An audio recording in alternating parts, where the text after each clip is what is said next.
one of your original franchises just moved. Well, they couldn't stop it because Al Davis had won the lawsuit against them in the previous season. I must have 28 players on my roster after September 1st. What kind of shit is this? Welcome, friends, to the 2020 Russ Charneski 500 at the Texas Motor Speedway. On lap 17, we will do a silent lap in honor of Charneski. Wait, did he die? No, but we'll still do it. I'm not participating if he's not dead. Zach, that's a 2020 rule change, I'm pretty sure. Is it really? Yes. Wow. I'm almost positive, yeah. I went back to the Phoenix race, and Tony says Kevin and Broderick and others didn't make the field, so we know Broderick. Okay. On the pole, last year's All-Star race winner, Alan Nesfeder. Second, the Fenway Park machine of Tony Pizarro. Third, Volkswagen Tim McDonald comes into this race 7th in points.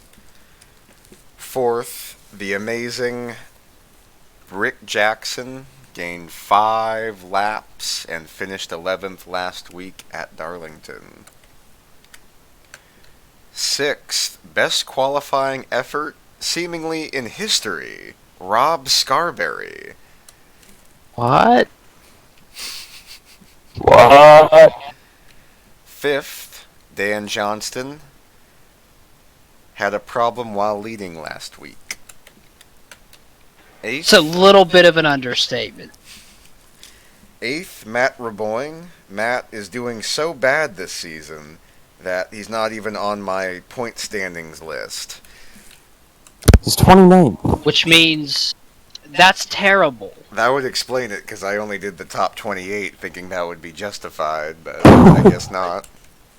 Like, he's probably having the worst season of anybody as far as skill to points position.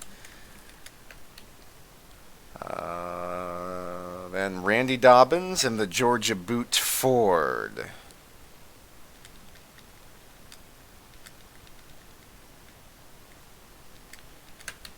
Alright. 10th points leader, surprisingly, Mr. Ken Pettit. Qualifying 9th, Mike Carroll. Who would have thought that? Actually made the race. 12th, Ryan Heuser. 11th, Bill Werkheiser has not won a race in a really long time. Also has not led a lap in a really long time. 13th, William Tex Perry. 14th, Ben Gear. Also had a problem while leading last week. 16th, Phoenix winner, Mark Murphy. 15th, Brian Lowe, another car that had a surprising qualifying run. How did he make the race? I do not know, let alone qualify 15th. 18th, Mr. Alex Krapser. 17th, the person that Steven Spock guaranteed victory in the booth last week, Oh, God. Mr. Zach Michael. If I blow up on the grid, Just get it over with.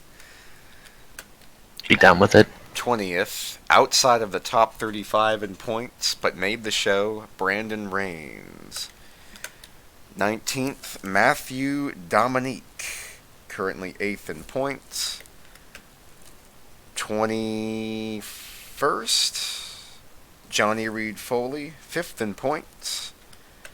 22nd, Adam Krapser, 11th in points. Very good season. 15th in points, Tony Long. Then Jonathan Scrabix.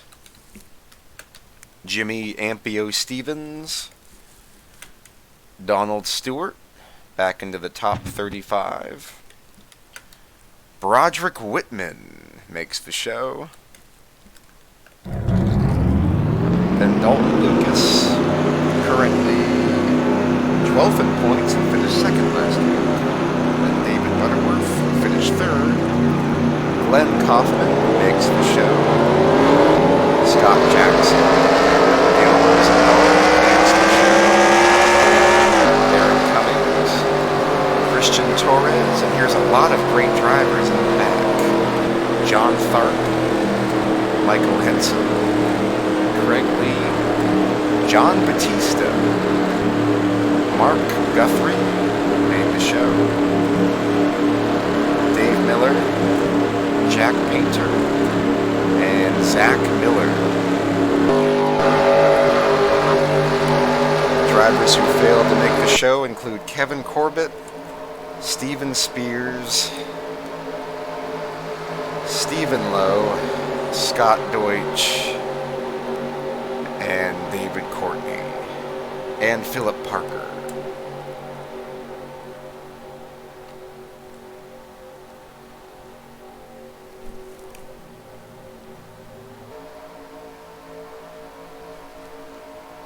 We are ready to go green. It is two of the top Coca-Cola Racing family members, Alan Nesfetter and Tony Pizarro, up front. And the green is out. Green flag. Here we go.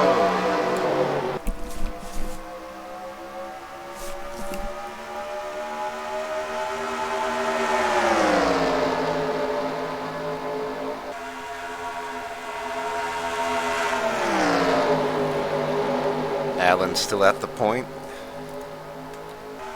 Dan Johnston tries to take it 3 wide going into turn 3.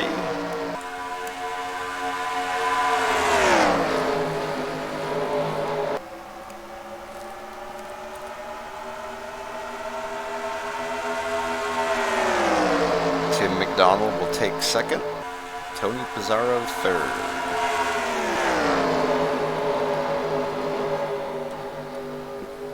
Got some more 3 wide action. Battle for 6th. Mike Carroll, Rick Jackson, and Bill Werkheiser.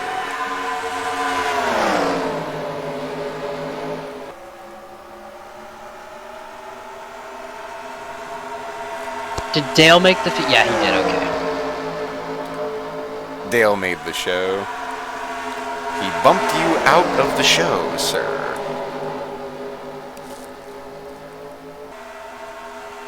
So I have Stephen Lowe, Kevin, Scott, Deutsch, David Courtney, Philip Parker, and me. Those were the DNQs? Correct. Gotcha. Alright, they are put on the race export page with no results yet. Thank you, sir.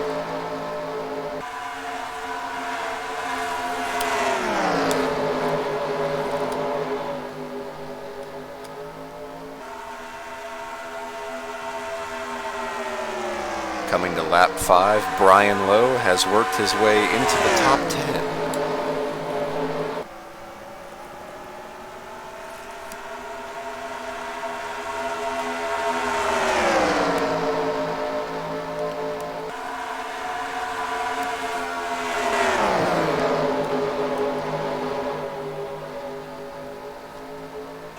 Oh, how nice. MLB.com says that on the show 20 says that Pittsburgh and Chicago are playing each other at 4:10 today. That's a shame. Pretty crazy. It's still 0-0. You're 4 hours after first pitch. Must be in like the 13th inning by now. Did you see the article about the Mariners being 0-1 without playing? No.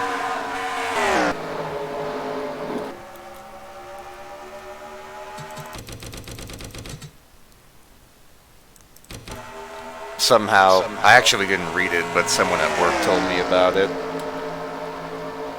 Some papers are calling them 0-1, even though they haven't played yet. Yes. Got a battle for the lead. Tony Pizarro and Alan Nesfeather. Be wide off turn 2.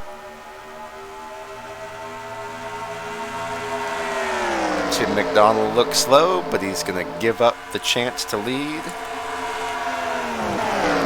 And follow Pizarro to the point. It is 12 first, 22 second as Nesfeather falls back.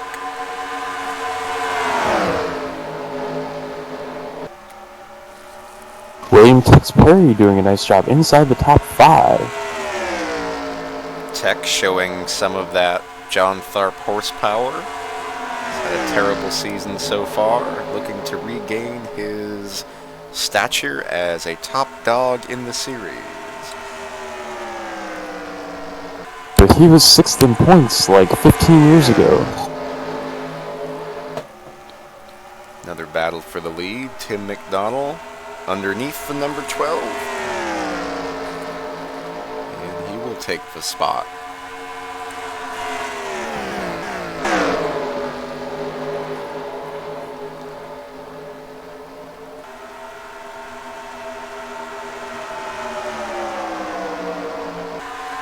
What did you have for dinner today, Mr. Brad? Spaghetti and meatball. Cool.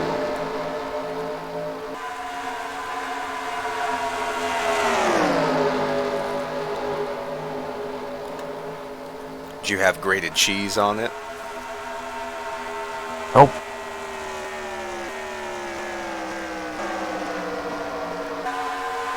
I'm back. Okay. Zach Oh, Miller Dale's having a pretty good run. gone from second to last to battling for 21st in only 11 laps.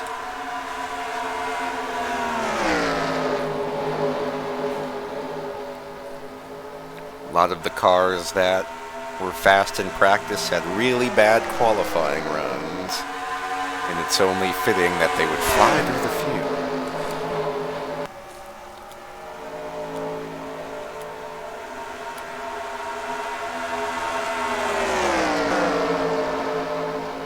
You know what to say. You don't win the race on lap 1, you win the race on lap 13.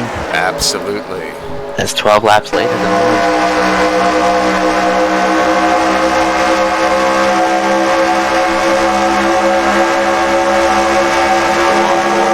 Most aggressive driver in the series, Mr. John Foley.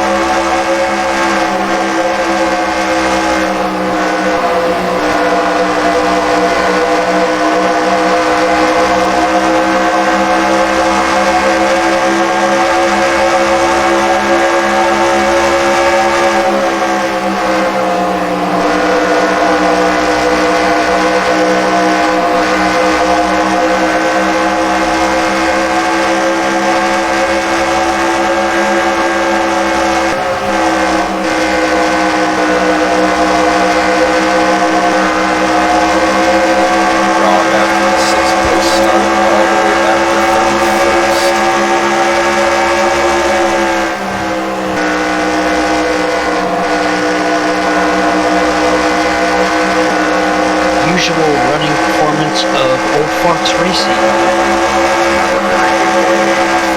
Farts Racing. There is never a good day for Farts Racing, but at least all 3 cars made the show this week.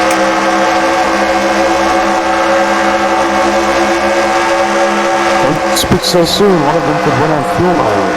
That's true. Life.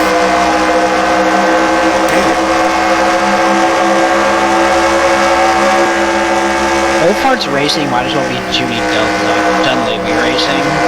They're the same thing. Hey, that's what you say.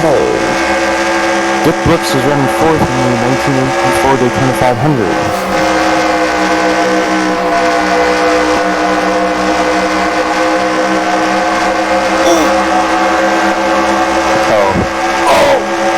That was close.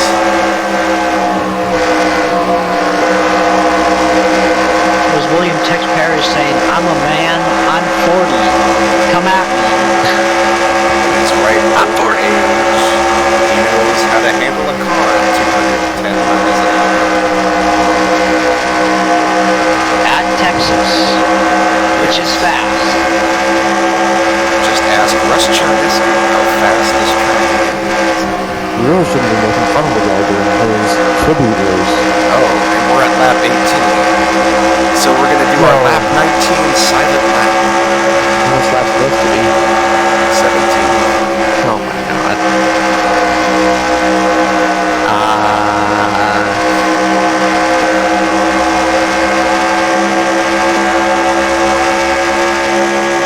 Doing okay, Bob?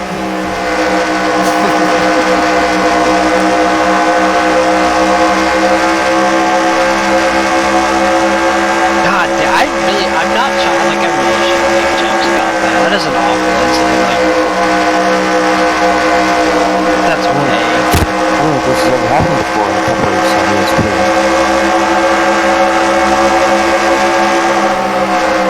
I like how he says that I think it's never happened. Like, I think you would know.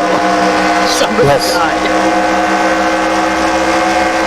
Got a new leader, Mr. Bill Wertheimer. He's a fucking politician. Wow, print 2 race. Race 2 print. Let's go, Bill! Let's go, Bill! Vote for Bill! Passing bills Monday through Friday, passing cars Saturday through Sunday. Vote for Bill Wertheimer. Jesus Christ. Bill was actually the last N.O.R.L champion in real life. Before Tim started N.O.R.L. In real life, virtual life. Yeah. Yeah, 10-4. 10-4.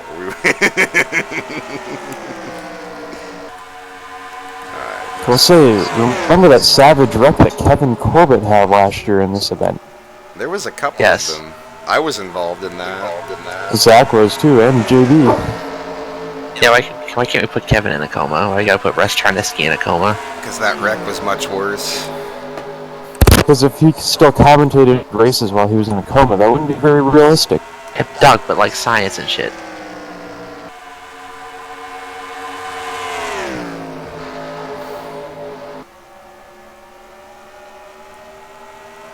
Bill's doing a pretty good job holding on. This is historically one of his best racetracks. Here, Atlanta, Charlotte, Las Vegas, Chicago, Kansas. These are all Bill racetracks.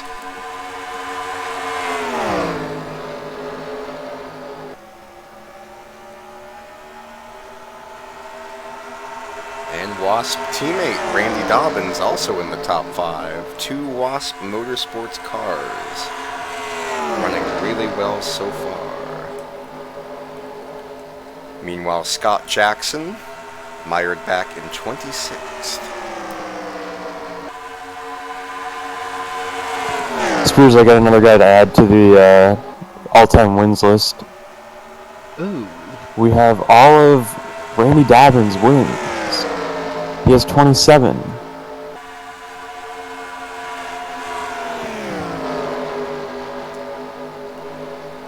Put him in there. Where does he rank now? Like, probably 9th? No, Wimpy Brown is 10th with 54, so he's not ranked.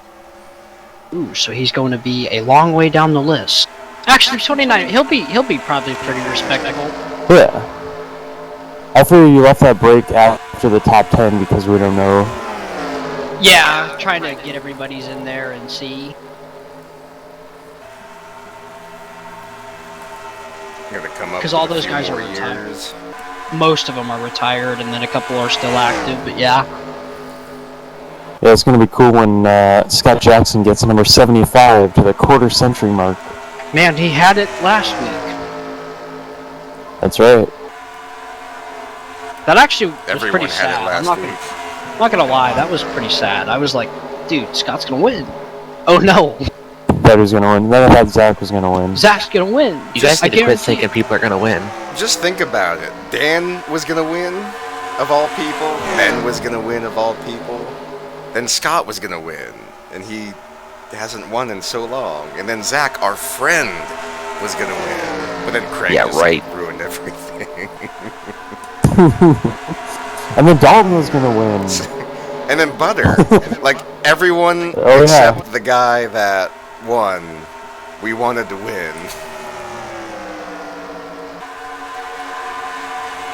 Like, if Craig beat me, that would be completely different. But he beat all the underdogs. Speaking of underdog, Mike Carroll still in 13th. Excellent run.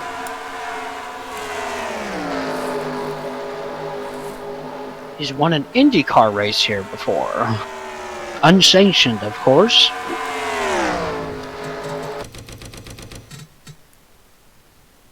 Hence the whole IndyCar part.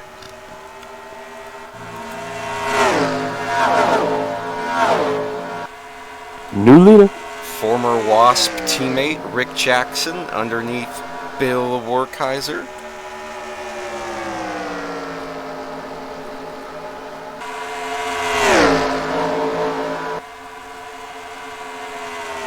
Tony apparently didn't drop your ratings for driving injured this week. I never gave an update on that. So here's what happened. I was going to, but then I was doing overtime at work and forgot. Overtime! NASCAR overtime! So, I have some bruised ribs and a concussion, but it was a mild concussion. He's okay, but when he takes his sunglasses off, he looks like Davey Allison. Yes. I'm also very, very, very sore. I have to get picked up and pushed into the car. Like Darryl Waltrip. Yes. I love that video of Davey so much. Y'all want to see him? Okay. But it's ugly. He wasn't lying. It's very ugly. I'm sure Liz Allison was very happy about his racing still.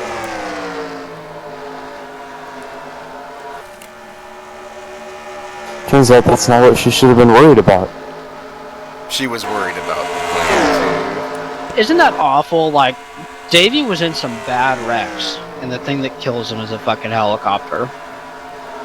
That was also a bad wreck. That's not what killed him, it was the ground that killed him. It's a good point.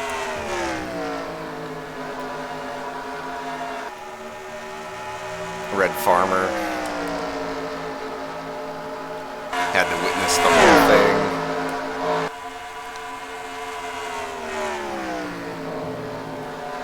Alan Nesfetter and Tony Pizarro having an epic battle for third.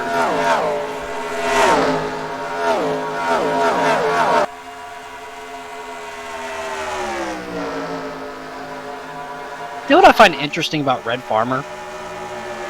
They still don't know when he was actually born. How does he not know? Because he doesn't have a birth certificate. He didn't have to have one when he was born. Oh my god. That's why he's still good, sort of. He's actually 42. They're like, either this guy was born in 28 or he was born in 32. Is he really 92 years old? Supposedly. We don't know. There's a 4-year gap between when they think he... Like, what? Even if he's 88, he probably still shouldn't be on a track. You gotta realize, he was born in an era where you didn't, if you were not born at the hospital, you didn't have a birth certificate.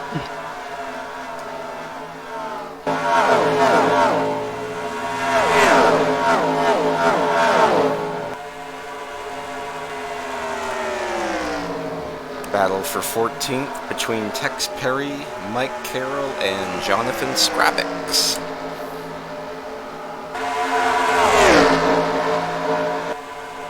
So what age does Racing Reference use? Like the latest he think he could be?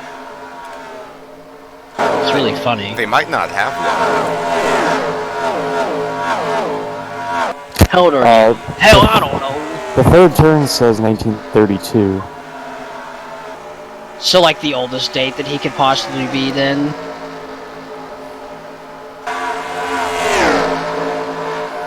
But shit, if he was born in 28, he's either 92 or he's 88, so... Yeah, Racing Reference has that too, 1932. Either way, he's old as shit.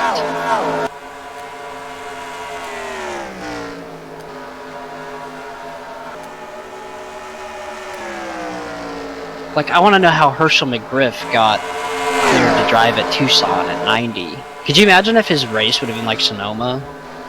Oh, gosh. Oh, he won the, I don't know, some like Sportsman of the Year or something at the 1991 awards banquet. Herschel McGriff? Or Red Farmer? I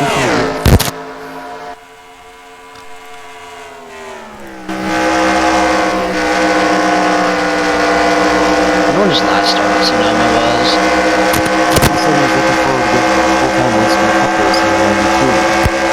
Oh, wow. His last... As a joke, of course. Yeah, his last start at Sonoma, he finished 18th in 2012 at 84 years old.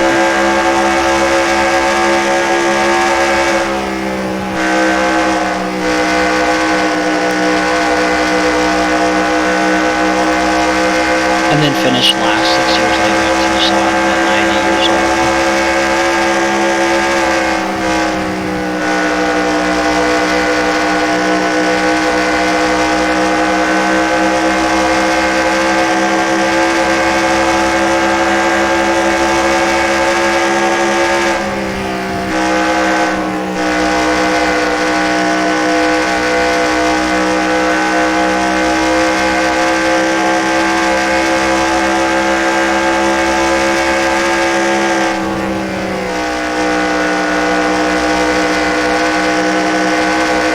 Dude, you know what's weird about Herschel McGriff? He's at that age to like where his son could die before he could, and his son could die of a natural cause too. That's how you know you're old.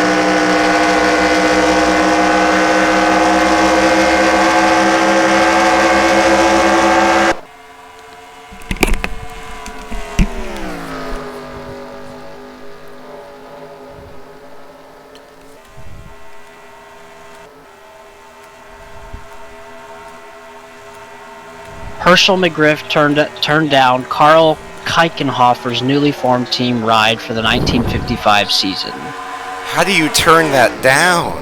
Tim Flock went on to win 18 races that year and the championship. Oh no, like... He's the best car owner in history. Like, I wonder if he... How do you not look back in life and be like, why did I not take that ride? He probably thought the Chryslers were gonna suck. Hey, guess what? They didn't.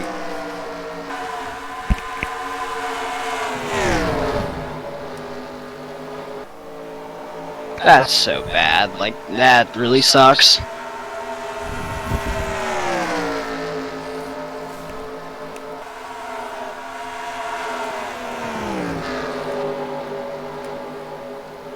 I had no idea he ran the 74 Daytona 500 driving for Richard Petty. No, sorry, Lee Petty and Petty Enterprises. What was the number? Not sure. Hold on a second. Around that time, they were running 2 cars, and they would just put Pete Hamilton in it, or Buddy Baker. It was the 04. Nice. Synonymous with racing. 04 NASCAR, Herschel McGriff. 04 Extravaganza, Alex Krapser. Alex Casper. Yes. Famous for his Casper setup. He was he was only the second Petty car in that race, driving the 04. That's interesting.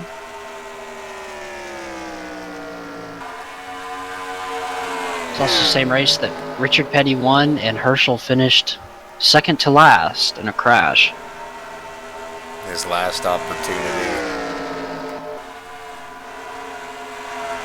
But Cuckoo Marlin finished fourth. Wouldn't that be something if you won? That would have been the biggest gap between wins by far. Oh yeah. Would have been a huge gap. What would that have been? 20 years? A little less than that, like 18 years. It's crazy. Let's see. Herschel's Cup wins came in 54.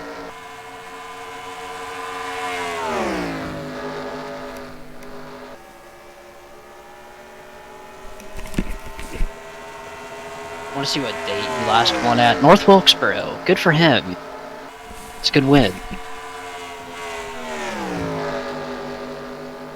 I think Pizza Hut would be angry if I put a huge order in right now and they close in 30 minutes. 27 minutes. Hungry. They would probably not be happy. Herschel's last ever cup race he attempted was, of course, the 94 Brickyard 400. And he did not make the show. No, he qualified 66th. Why is everybody just now realizing that all this social distancing stuff is going to last through April? Like, that was already a thing. That's not even that bad. No, considering Butch Gilliland qualified 86th. Well, you saw how slow he was in 1991 at Phoenix. I can't believe Joe Ruttman barely missed the field. 44th, Dick Trickle, 45th, Randy LaJoy, 46th. John Krebs, 51st. On Our Hornet. concern is not for Derek Cope. He's okay. I hope Derek's okay.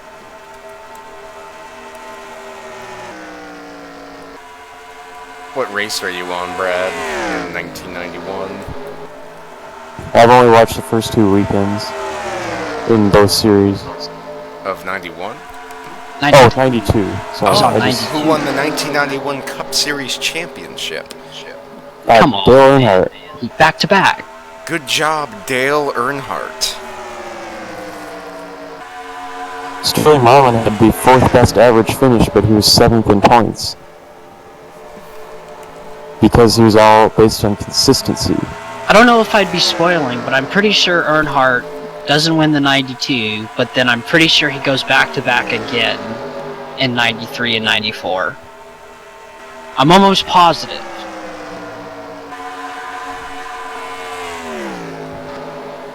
Because that's how dominant he was in like the early 90s. It was stupid. Oh yeah, and he had all his competition killed in plane crashes and helicopter crashes. So true.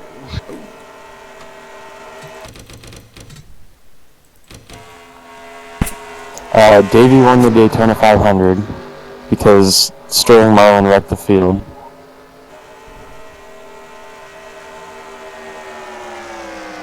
New leader, Bill Werkheiser. Did you watch Rockingham? I did.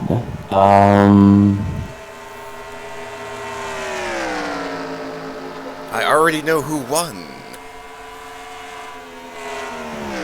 Don't tell me, I remember. Okay.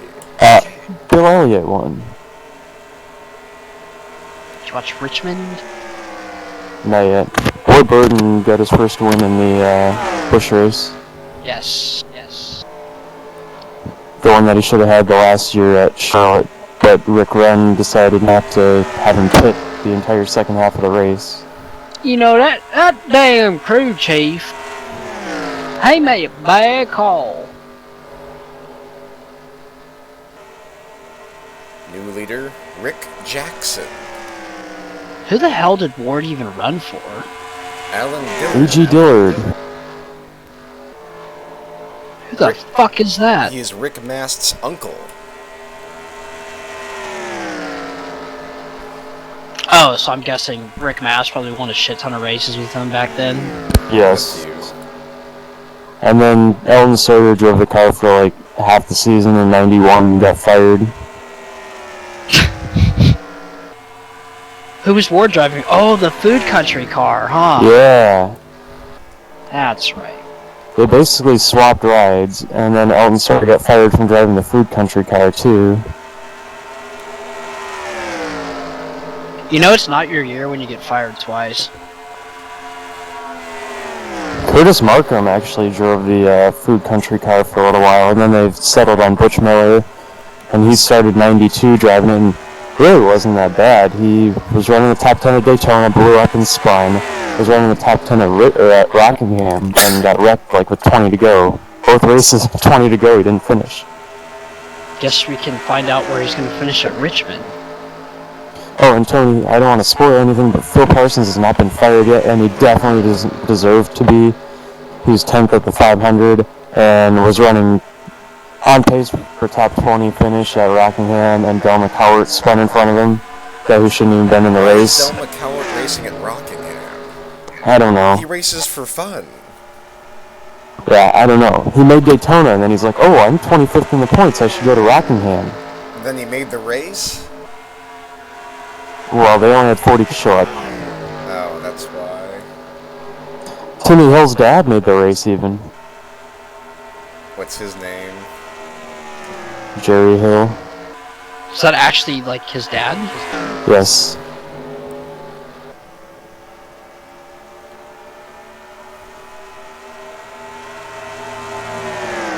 What ride does Phil Parsons have? He's driving the Melling car. Oh, that's right.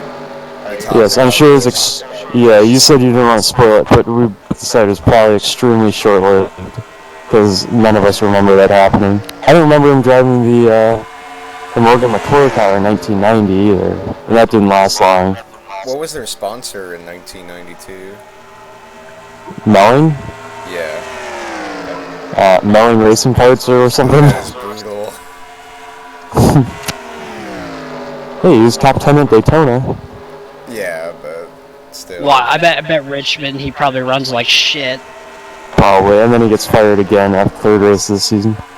I noticed they moved Richmond back, because Richmond always was a week after Daytona, and it always got snowed out. They moved it back behind Rockingham in 1992.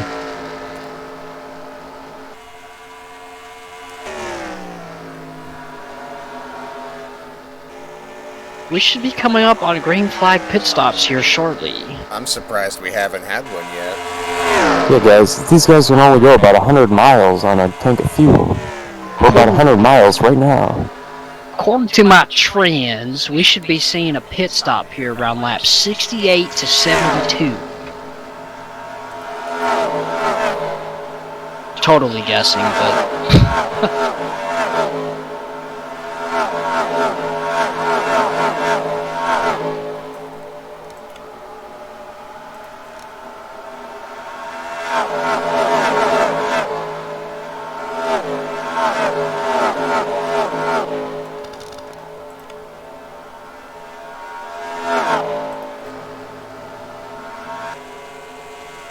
You guys know that Days of Thunder is coming to 4K?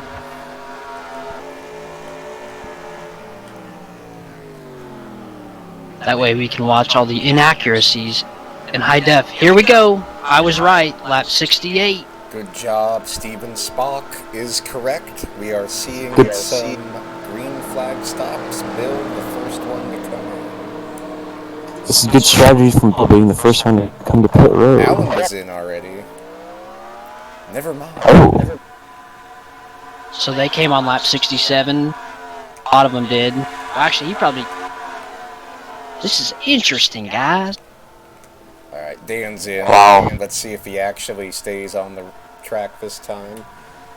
Pretty crazy, all three of those guys came in at the same time. They all parked on top of each other on purpose. Dan into his pit box, very sideways, not sure what that's about. He's within the lines, so no penalty. Here's our leader coming in, Rick Axon, the 44. Oh, that was close, He guys. is very patient in Whoa. his entry. And that's going to hurt him. That's going to leave Bill Werkheiser with a big lead. These are the difficulties of having a green flag pit stop. Pit road can get a little bit crazy.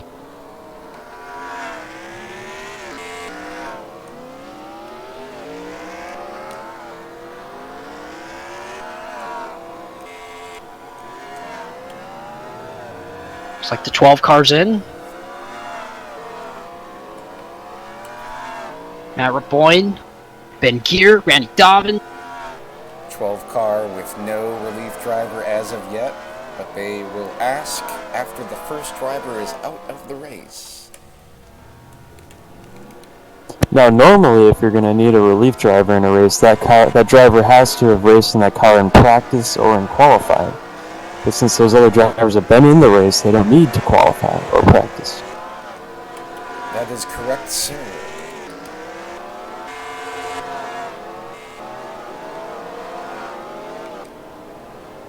It's like everybody got in and out of pit road pretty cleanly. I mean, there's been no incidents, no caution. This might be the most clean green flag stops we've ever had. Can't believe no one else has painted their pit box yet. It's insane. Maybe we should make it a series rule. As you can see, Bill Werkheiser was able to get around Rick Jackson for the lead in the green flag pit cycle, but Jackson still has the draft and will close back in on Bill Werkheiser. Looks like the 47 team still needs to work on their super speedway program. They have been struggling at these types of tracks all season as they go one lap down.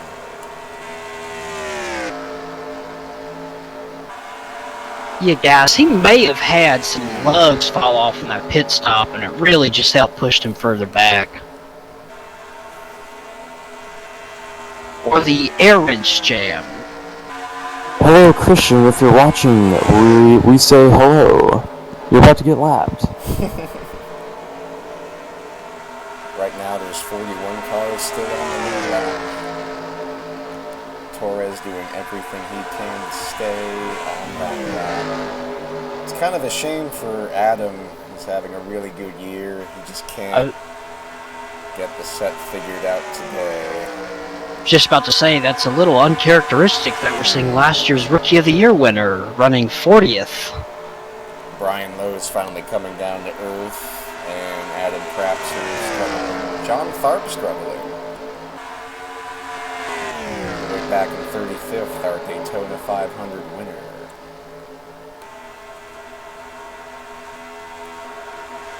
Yeah, usually we see that car being the best driver out of the PHR stable, but this week it's Perry. And John Tharp's way back in 35th. Tex Perry doing an amazing job in the 15th position.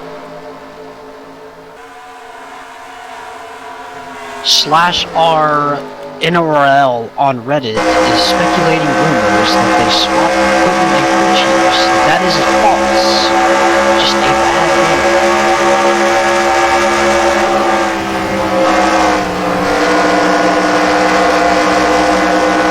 Tim's actually having a good day again.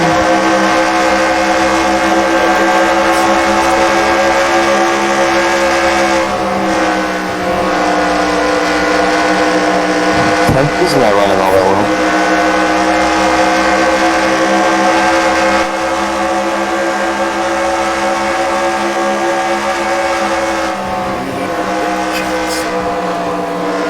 It just seems as if Rick Jackson has the speed to get around these lap cars that Bill Werkheiser doesn't have. I'll tell you what, after last week's impressive feat of unlapping himself 5 times the hard way, that car is fast. Rick Jackson, very good at these types of tracks. He knows how to get around Texas. And he knows he needs to get the ball rolling on this season.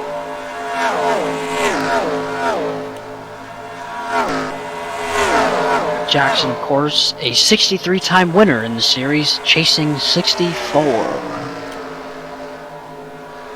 Jackson Clan is full of winners. Absolutely. I remember, Rick Jackson picked up several wins last season, while Borkheiser Kaiser hasn't won since the 2015 season. That is correct. Last time he finished in the top 10 At least. points.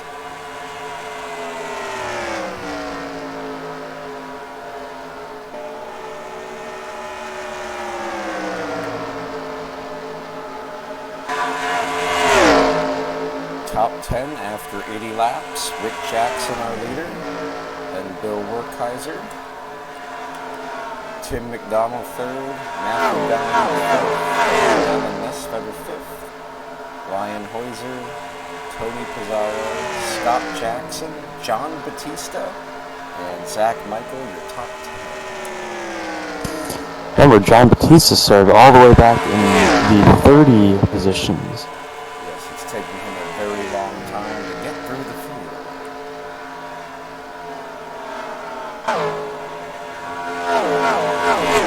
This is the type of track where you can really tell the horsepower ratings. Because you don't see a lot of people that don't normally get up front. So the guys you would expect. Didn't look that way early on, but now it's coming into fruition. As we see Ryan Weezer and All three of the drivers in the picture right now, Tony Pizarro, Matthew Dominique, and Ryan Hoiser, former champions of this series. God, I feel like Larry Madison, the iRacing thing guy. Yeah, guys, according to my calculations, there are 34 NASCAR championships in this field. Really? I don't know, you said some crazy high number like that. Oh, it wouldn't be 34. You'd have to cover 34 years, and they'd all have to still be racing. But Well, Jimmy is 7. Kyle's 2. Bobby Labonte's 2. Bobby Labonte's 2. Wait, yeah, he won a Busch championship. oh, I didn't know you were counting that. I Yeah, didn't either. he was saying all NASCAR championships. Dale Jr. has 2. Does Kyle Busch have any? In Busch? I think he has Does 1. not. Truex. Oh. He has 1 in 09. Oh, I forgot about that. I don't even count that. It's so hard to even take that seriously. Those years are weird because Cup guys won the champ. Yeah, it's really awkward. Like Edwards in 07, Harvick in 06, That is weird. Kyle in 09, Boyer in 08. There's a gap between Truex and I think Dillon, where Stenhouse, I think it was. Yeah. Where it's like, I don't know. Gone are the days of Jeff Green. Oh shit!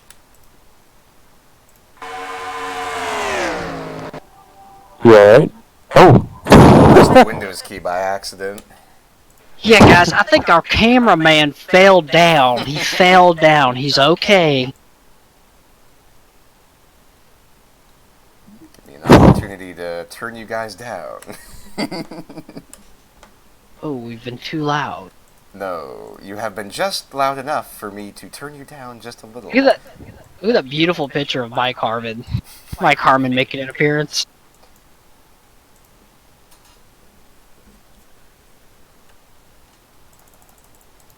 He's good with it. I'm good with it. But I ain't gonna be disrespected. What lap were we on? Like 86 or something, maybe? 83?